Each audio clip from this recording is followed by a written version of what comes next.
भारत को लज्जित होना पड़ा, शर्मिंदा होना पड़ा। पूरा विश्व जिसके मन में एक छवि है भारत की, और वो अच्छी छवि है, पूरा विश्व हैरान रह गया कि भारत के सत्तारूढ़ दल के नफरती चेहरों से, उनके नफरती बयानों से और प्रधानमंत्री की चुप्पी से, और कई सालों की चुप्पी, 8 सालों की चुप्पी, गृह मंत्री चुप और विदेश मंत्री चुप, और ये तीनों, मुझसे ज्यादा आप समझते हैं, तीनों को बोलने का शौक है। ऐसा नहीं है कि बोलने का शौक नहीं। इस मुद्दे पर जब इनकी अपनी पार्टी के लोग नफरत फैलाते हैं, ये चुप हैं। और विदेश मंत्री का कोई बयान अगर वायरल भी होता है तो वो बयान होता है जिसमें शब्द नेहरू जी के चुराए हुए होते हैं। लेकिन इस मुद्दे पर विदेश मंत्री चुप, पढ़े लिखे व्यक्ति हैं फिर भी चुप। पूरा विश्व देख रहा है कि ये चुप है। पिछले 7 वर्षों में इस देश के विपक्ष ने, इस देश के प्रबुद्ध नागरिकों ने, इस देश के बुद्धिजीवी वर्ग ने और इस देश में जो बचा खुचा स्वतंत्र मीडिया है उसने बार बार याद दिलाने की कोशिश की, सलाह देने की कोशिश की, प्रधानमंत्री को यह आभास दिलाने की कोशिश की कि ये देश विविधताओं का देश है, बहुत विशाल देश है, इसको छोटे दिलो दिमाग से नहीं चलाया जा सकता। कई ऐसे मौके आए जब इसी मंच से हमने आगाह किया, चलिए हमसे तो आपको प्रधानमंत्री जी नफरत है, लेकिन इस देश के रिटायर्ड ब्यूरोक्रेट्स हो गए, समझदार लोग हो गए, जिन्होंने इस देश को बहुत भली भांति समझा है, वो लोग हो गए, वह सब आपको सलाह देते रहे। आपने न कुछ सुना और न कुछ बोला। आपका एक तोता मीडिया है, उस तोता मीडिया को आपने माध्यम बनाया और उस तोता मीडिया के माध्यम से आपने हम जैसे तमाम लोगों को, बुद्धिजीवी वर्ग को, विपक्ष को अलग अलग उपाधियों से विभूषित किया, उनको चुप कराने की चेष्टा की। अवार्ड वापसी गैंग, टुकड़े टुकड़े gang, Khan market gang, anti nationals, ये तमाम उपाधियों से आपने विभूषित करने की कोशिश की और उनको चुप कराया, मुहिम छेड़ दी उनके खिलाफ। और आज यह परिस्थिति पैदा हो गई कि विदेशी मुल्कों की घुड़की पर आप तुरंत कार्रवाई कर देते। अपने देश से आवाजें उठती हैं, उनको दबाते हैं। बाहर से आवाज उठी और आपने कार्रवाई की। और कार्रवाई क्या की? अपने ही दल के अधिकृत प्रवक्ताओं को फ्रिंज कह दिया। फ्रिंज का हिंदी न प्रणव भाई को मालूम है, न संजीव भाई को मालूम। आपको मालूम हो तो बताइए। अपने ही दल के अधिकृत प्रवक्ता, उनको आपने फ्रिंज कह दिया। आप कैसे फ्रिंज कह सकते हैं, हमें तो यह नहीं समझ में आता। आप भी तो इन्हीं रास्तों से गुजर कर यहां तक पहुंचे। यही गलियां थी जिनसे आप गुजर के यहां तक पहुंचे हैं मिस्टर मोदी। आप नहीं किसी को फ्रिंज कह सकते। आज आप फ्रिंज कह भी दें, कल यही नुपुर शर्मा, यही नवीन कुमार जिंदल आप ही की पार्टी द्वारा मुख्य धारा में लाए जाएंगे। कल का फ्रिंज आज का मेन स्ट्रीम है, आज का फ्रिंज कल का मेन स्ट्रीम बने। हम आपके भाषण नहीं भूले हैं प्रधानमंत्री जी। सितंबर 2002 खैरलान जी गुजरात, उत्तर प्रदेश 2017 शमशान कब्रिस्तान, दिसंबर 2019 कपड़ों से पहचाने जाते हैं। ये वक्तव्य आपके हैं। आपको मैं याद दिला दूं, ना केवल आप उन्हीं रास्तों से गुजर कर यहां तक पहुंचे हैं, आप आज भी वक्त आने पर उन्हीं रास्तों पर चले जाते हैं। आज जो आपके नवरत्न पूरे देश में गुल खिला रहे हैं, जहर फैला रहे हैं, मत भूलिए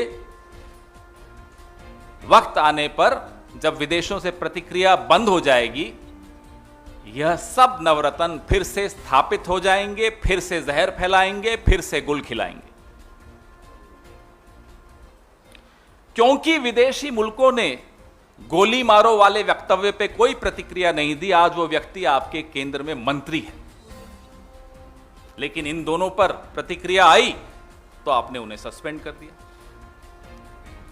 आपको भी लोग देख रहे हैं, पूरा विश्व देख रहा है, मत भूलिएगा। आज आपकी गलतियों का खामियाजा देश भुगत रहा है। जो काम विश्व के अनेक देशों को भारत के खिलाफ लामबंद करने का जो काम पाकिस्तान 70 साल में नहीं कर पाया, आपने 7 सालों में करके दिखाया। 70 साल पाकिस्तान लगातार कोशिश करता रहा कि कैसे अलग अलग मुल्कों को भारत के खिलाफ लामबंद किया जाए, उसको हमने विफल किया, हमने उसको सफल नहीं होने दिया। आपकी करतूतों से आज आप सफल हो गए वो काम करने। विश्व हैरान है, जैसा कि मैंने आपको कहा, और देख भी रहा है कैसे 8 सालों में संवैधानिक संस्थाओं को आपने खुर्द बुर्द कर दिया। विदेश मंत्रालय तो एक ऐसा व्यक्ति चला रहा है जो विदेश मंत्रालय को अच्छी तरह समझता है। उसकी नाक के नीचे हमारे दूतावास भारतीय जनता पार्टी की प्रेस विज्ञप्ति बांट रहे हैं। कभी हुआ इस देश में? फ्रेंड्स ऑफ बीजेपी है ना विदेशों में, कहीं कई इनकी जाहिर और गैर जाहिर संगठन है भारतीय जनता पार्टी और संघ के, वो बांटे। ये दूतावास मेल भेजकर नत्थी कर रहा है साथ में भारतीय जनता पार्टी की प्रेस विज्ञप्ति। ये क्या हाल बना रखा है आपने? माउथपीस बना दिया आपने दूतावासों को भारतीय जनता पार्टी का। अब आपने इस देश को बहुत शर्मिंदा कर लिया। यह देश अब शर्मिंदा होने से इनकार करता है। हम शर्मिंदा आपकी गलतियों से नहीं होंगे। न सही वक्त पे आपने सही बात सुनी, न सही वक्त पर आपने सही बात बोली, और आज अलग अलग मुल्कों के सामने आपको गिड़गिड़ाना पड़ रहा है, सफाइयां देनी पड़ रही है। ये हमें बर्दाश्त नहीं है। भारत का प्रधानमंत्री, भारत सरकार सफाइयां देती फिर रही है। क्यों? क्योंकि भारतीय जनता पार्टी ने गलतियां की हैं। ये कैसे बर्दाश्त होगा? अब भी समय है, प्रधानमंत्री जी चेत जाइए, और यह जो सांप पालने का शौक आपने पाला हुआ है, इस शौक को अब खत्म कीजिए। बीन बजाइए, सांपों को अपने बिलों में वापस भेजिए, क्योंकि अब ये सांप आपको भी डसने वाले हैं। Friends, over the last weeks we've had to face as a country a lot of shame. Can you please switch the mobile off? The entire world has a particular image of the country of India. It's a beautiful image, an image of a country which is proud of the kind of disparate contradictions which it can take along with it. It has multiple cultures, religions, languages living in it peacefully, learning from each other.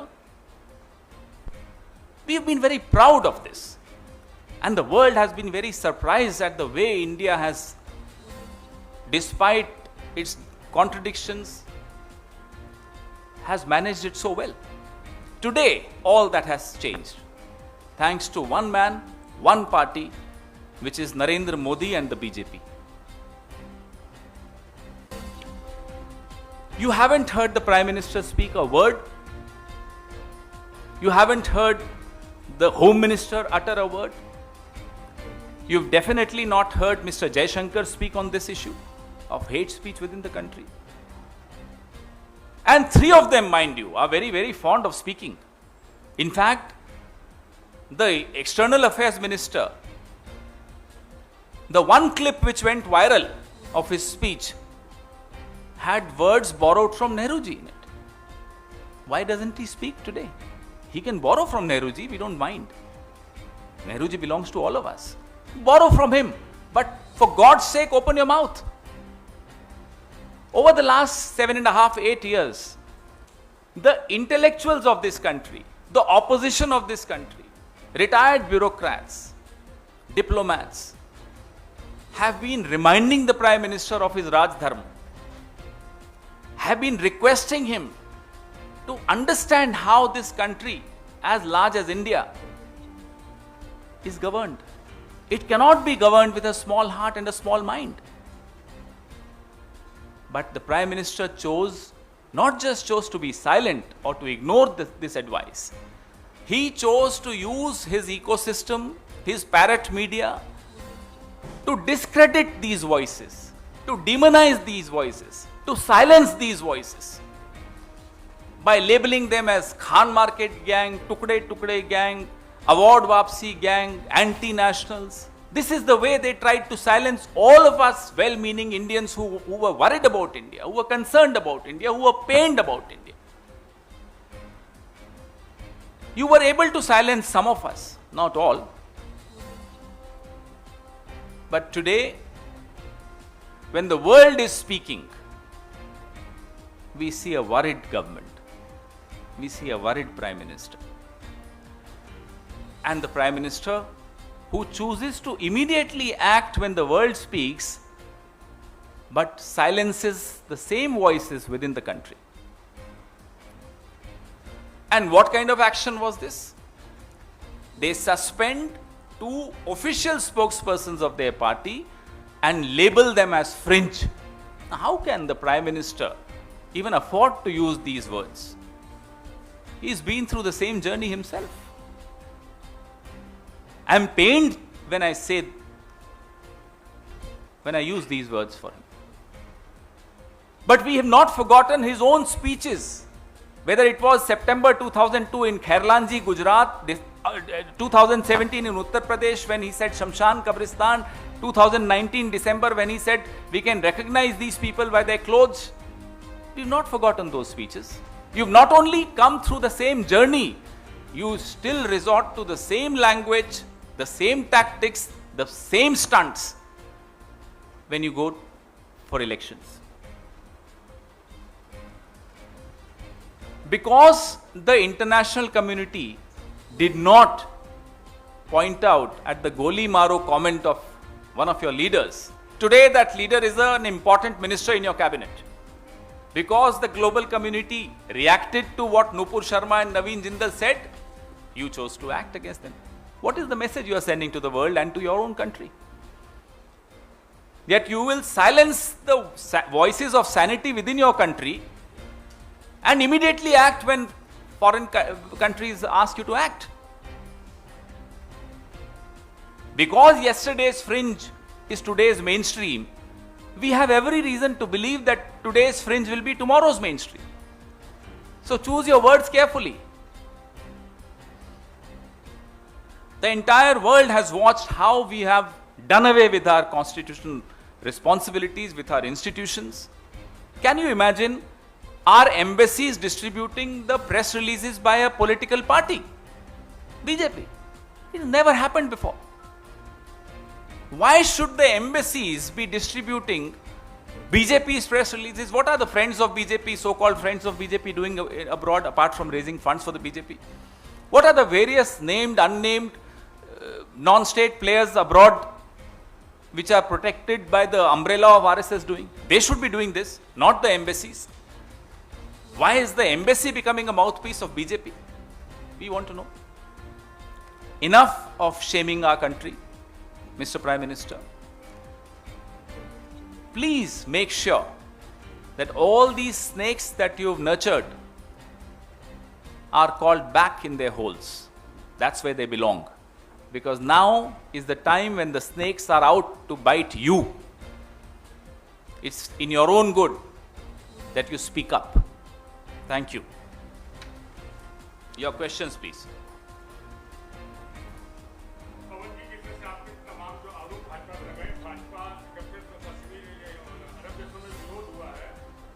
Party ने IT संदर्भों के माध्यम से एक सर्वे कराया कि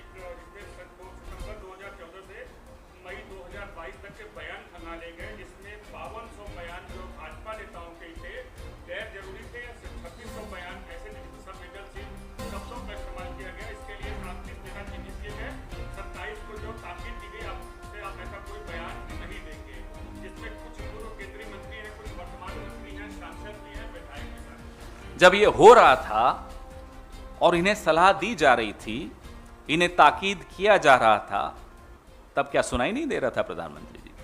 आप क्या कहना चाहते हैं कि प्रधानमंत्री को इतनी समझ नहीं है कि इस तरह की भाषा इस देश में नहीं होनी चाहिए?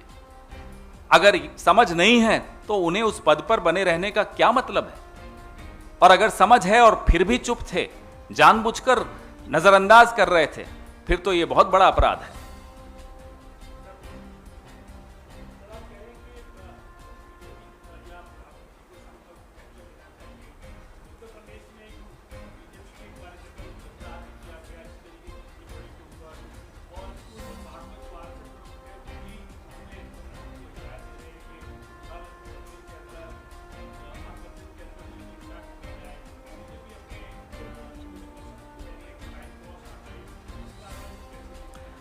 पहले तो आप बोतल से जिन बाहर निकाल देते हैं, फिर वो जिन जब आपको डराने लगता है, फिर आप विफल प्रयास करते हैं उस जिन को वापस बोतल में डालने का। और ये चेहरे और मुखौटों का खेल हिंदुस्तान ने भारतीय जनता पार्टी और आरएसएस का आज से नहीं देखा, पिछले 70 साल से देख रहा है।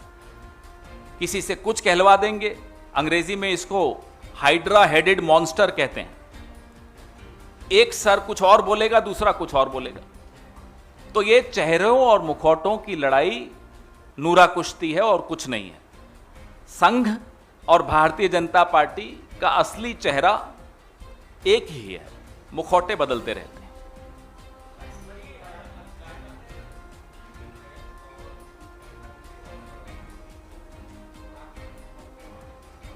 जो काम सरकार को और सरकारी एजेंसीज को करना चाहिए उसी पर वो ध्यान दें तो शायद किसी धमकी का हम पर कोई असर नहीं होने वाला। हिंदुस्तान एक मजबूत देश है, हमारे फोर्सेस पर, हमारी इंटेलिजेंस एजेंसीज पर हमें पूरा भरोसा है।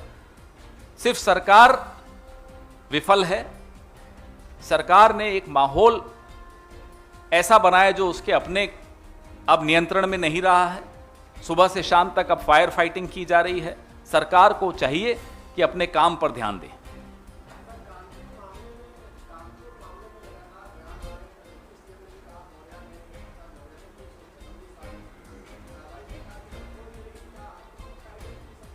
ये माहौल किसने बनाया, क्यों बनाया, पहले इसका उत्तर दिलवाया जाए। क्यों आज इस देश में सुबह से शाम हर जगह यही चर्चा होती है हिंदू मुसलमान की?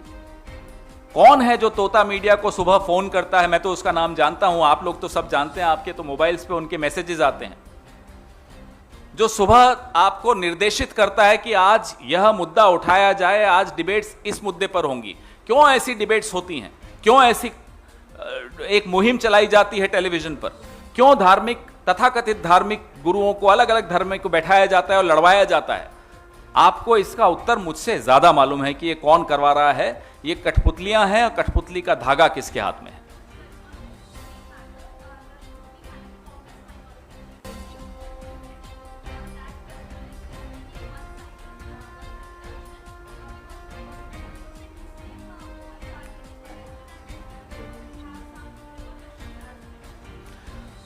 The fact that the government has failed to win the confidence of every single community, whether it's Hindus, Muslims, Jains, Bauds, Sikhs, in itself shows that this is an all-round failure of this government over the last 8 years, thanks to its selective silence, thanks to its selective outrage.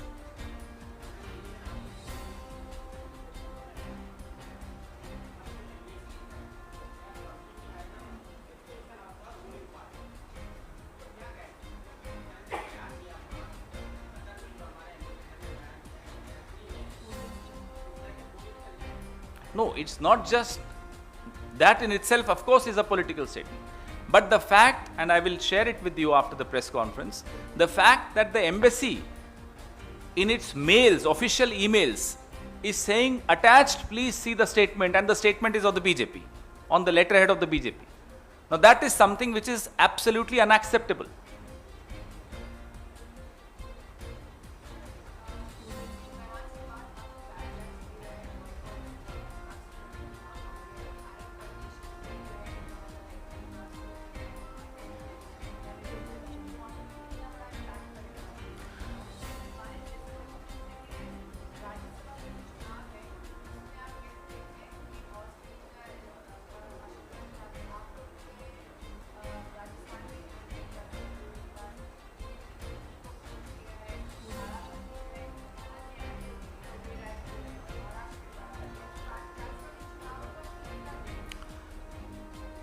जो आपने पहला सवाल पूछा, economy पे backlash, ना केवल विदेशी मुल्कों ने जो कहा उसके बाद उस पर आधारित करके मैं यह जवाब दूंगा, लेकिन क्या नफरत और विकास एक साथ चल सकते हैं?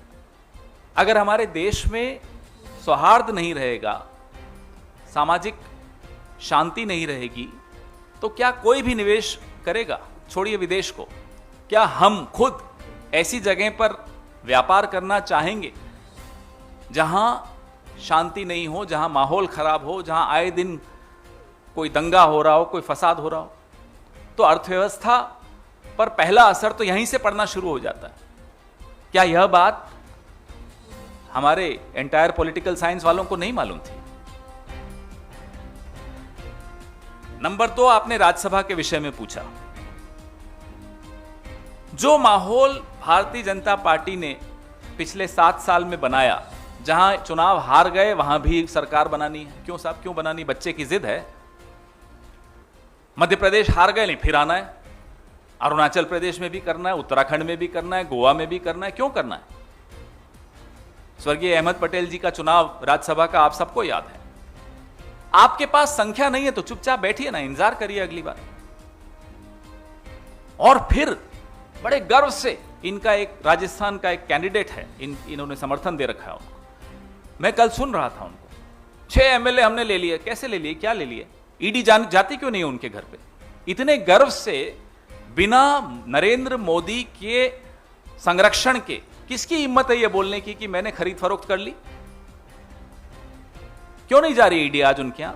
आज सुबह सुबह उनके घर पे ईडी की दस्तक होनी चाहिए थी। तो आपको सवाल उनसे पूछना चाहिए कि जो आदमी बड़े गर्व से कह रहा है कि मैंने 6 एमएलए ले लिए उनके, पूछिए ना उनसे कैसे ले लिए। On the Rajya Sabha thing, the BJP has created a strange hobby out of displacing governments, out of trying to subvert mandates. You saw what happened in Madhya Pradesh. We win elections, they try and form the government. You saw what happened in Arunachal Pradesh, Goa, Uttarakhand. You have several examples of BJP doing this. Even in the Rajya Sabha elections, you saw what they did with Mr. Ahmed Patel's election. So if they don't have the numbers, why don't they wait for their turn next time if they get the numbers? Why do they indulge in horse trading and create an atmosphere where everybody has to then try and protect their turf? This should not be the priority of a party which is in power. Their priority should be governance. Yesterday I heard a candidate supported by the BJP in Rajasthan proudly claiming that he has taken the support of 6 Congress MLAs. Why isn't the ED not knocking on his doors? Where does he get this sense of security from? He's absolutely immune. He can say anything and no agency will knock on his doors. That confidence only comes from Delhi, from BJP, from the central leadership. Of course we are confident, more than confident. We'll get our numbers both in Rajasthan and Haryana. We have no doubt whatsoever.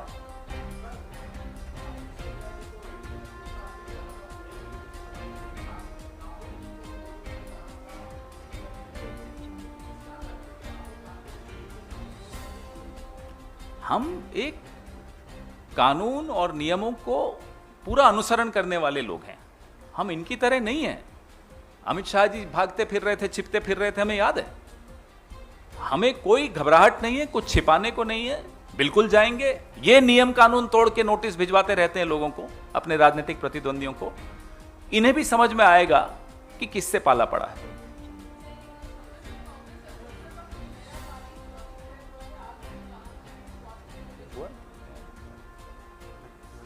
आपको सूचित कर दिया जाएगा।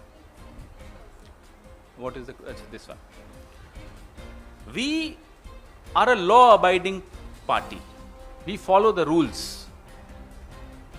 So if we have been summoned, of course we'll go. We have nothing to hide. We are not like them. We remember what Mr. Amit Shah was running around 2012-13. they'll learn some lessons from us in how to, what kind of people who adhere to the path of truth, they should learn from us.